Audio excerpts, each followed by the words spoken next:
Israel has one of the lowest combatant to civilian ratios in modern warfare. They're operating in a dense but I've also had lots of military people who don't agree with it. Where's your decency, man? Where is your decency? Seriously, where is your decency? Do you not see the videos? Do you not see the starving children? 19 kids died of starvation over the last 48 hours. Where is your decency? I get that you're Jewish. I get that this is about your identity. I get that you want to defend your people. But sometimes you can't defend the indefensible. How many people need to die for you to be pleased with this slaughter campaign that's currently going on? How many? Tell me. When is it enough for you? And no one is buying the lie that that the genocide would end if Hamas releases the hostages. I'm not going to believe for a second that Israel gives a damn about the hostages because they've been bombing the Gaza Strip. They've been blocking humanitarian aid from entering the Gaza Strip. That not only impacts Palestinians who are being slaughtered by Israel, but it also obviously is going to impact the hostages. No one is buying this dog and pony show. This question of how many civilians, no one asked that question in World War I. No one asked that question in World War II. No one asked that question in the Korean War. No one asked that question in the Vietnam War. No one asked that question in Iraq and Afghanistan, because you do not judge the efficacy, the validity, or the justification of a war depending on how many civilians are killed. If you truly want to end the killing of civilians, then I would urge you to use your platform and use the Young Turks to advocate for a ceasefire, the expurgation, the dismantlement of Hamas. People like Smodrich in the Israeli government, the finance minister, one of the key members of that government, very openly talking now about a form of ethnic cleansing, where all the Palestinians, in his words, would be cleansed from Gaza. And this is clearly, it seems to me, becoming ever more obviously what the bigger plan may be here, which is that actually Israel's defense forces make it so uninhabitable, Gaza, by just blowing it all to pieces, that actually they say, well, you can't go back and live there to the Palestinians. You're going to have to all leave. And then they leave, and then Israel takes it over. I think that's exactly what people like Smodrich want, and that is not a form of self-defense to what happened on October the 7th. It's an ethnic cleansing of a population out of their homeland. What do you say to that? Unfortunately, the problem is not Smotrich. Unfortunately, the problem is Israeli society, which is either supporting or quite passive and apathetical. Smotrich is the face of Israel, I'm afraid to say.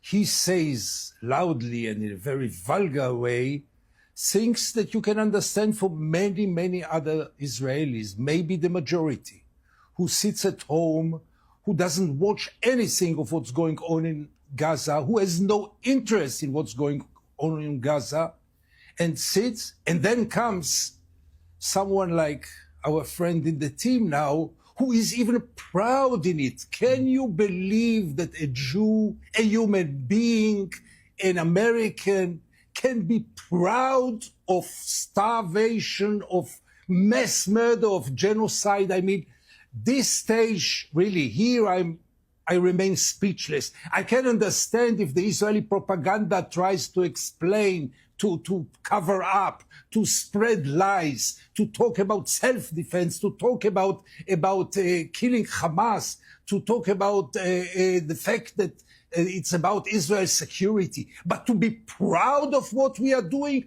to be proud of slaughtering 20,000 children, how can a human being get out those words out of his mouth? This is not human. I'm really sorry.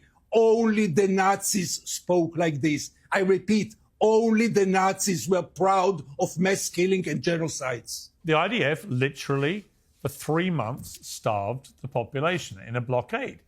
There was no secret about that. Everybody saw it for what it was. So I'm afraid you're just not right about that. They only recently ended that blockade. So they are starving the population, which is, by the way, a war crime if you do that. Piers, do you know how many meals the Gaza Humanitarian Foundation spare me all this. It's just crap. It's like when I did a list, honestly. Shabbos, I did a list, Shabbos. I did a list. Hang on. If you're trying to starve a population, why would you give them 85 million meals in the last month and a half? I know. They're all overfed. I know. Is there more aid going into Gaza post-October 7th than pre-October 7th? I cannot name another war in and modern you know the warfare problem, Shabbos? population is actually receiving aid from the enemy combatants. That is what I'm proud of. It's amazing. Look, Shabbos, here's the thing. Unfortunately, you sound like the people who have started to defend the indefensible when it comes to what Israel's government is doing. And I'll tell you why. After all these attacks on Palestinians as they're queuing up for food, the IDF says basically the same thing. Either they were firing warning shots, or they felt they were being threatened by some people, or they've launched an inquiry or an investigation, and we never get the results of any of this. But in the meantime, 1,000 people who are desperately hungry and are queuing for food, even though you say they've got plenty of food, there are thousands stampeding for the small amounts of food that they can get their hands on, even though you say they're not hungry because you've overfed them, right? That all these people are just dropping dead. And it's got nothing to do with the fact the IDF are firing towards them, when everybody knows it does.